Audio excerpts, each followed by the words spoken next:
Power સિસ્ટમમાં unsymmetrical fault સમજાવો.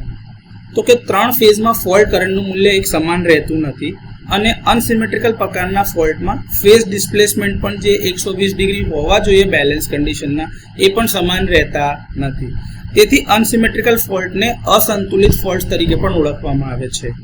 Line to ground, line to line અથવા તો ડબલ લાઇન ટુ ગ્રાઉન્ડ પ્રકારના ફોલ્ટ્સ એ આ પ્રકારના ફોલ્ટ્સ હોય છે. પાવર સિસ્ટમમાં મોટા ભાગે અનસિમેટ્રિકલ પ્રકારના ફોલ્ટ્સ થતા હોય છે.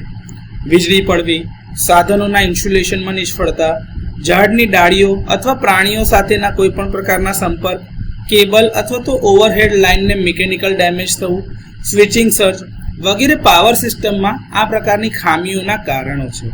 હવે અનસિમેટ્રિકલ પ્રકારના ફોલ્ટ છે એ સિસ્ટમમાં સૌથી વધારે પ્રકારના થતા ફોલ્ટ છે, જેમાં લગભગ જોવા જઈએ તો લગભગ 95 થી 96% જેટલા ફોલ્ટ અનસિમેટ્રિકલ પ્રકારના ફોલ્ટ થાય છે. ફક્ત 2 થી 3% અથવા તો મેક્સ ટુ મેક્સ તમે જોવા જાઓ તો 4% ની આજુબાજુના ફોલ્ટને આપણે સિમેટ્રિકલ ફોલ્ટ્સમાં લઈ શકીએ. ઓવરઓલ સિસ્ટમની વાત કરું છું, ટ્રાન્સમિશન લાઇન એકલાની નહીં. હવે 3 ફેઝની અંદરમાં ફેઝ કરંટનું મૂલ્ય એક સમાન ક્યારે રહે? જ્યારે 3 ફેઝને ફોલ્ટ થાય.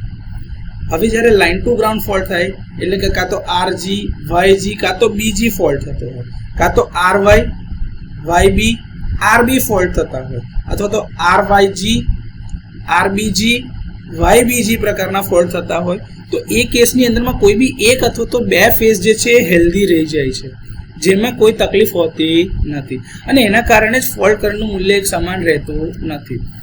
અને આ અનસિમેટ્રિકલ પ્રકારના જે ફોલ્ટ છે એમાં ફેઝ ડિસ્પ્લેસમેન્ટ જે બેલેન્સ કન્ડિશનમાં અથવા તો સિમેટ્રિકલ ફોલ્ટમાં 120 ડિગ્રી રહેતા હતા એ પણ આમાં રહેતા નથી, કારણ કે 2 ફેઝ ફોલ્ટી હોય કાં તો એક ફેઝ ફોલ્ટી હોય અને બીજા 1 કે 2 ફેઝ હેલ્ધી હોય તો એ સમાનતા રહેતી નથી. એના કારણે જ આને અસંતુલિત ફોલ્ટ્સ પણ કહેવામાં આવે છે, જેને અનબેલેન્સ ટાઈપ ઓફ ફોલ્ટ્સ કહેવામાં આવે છે.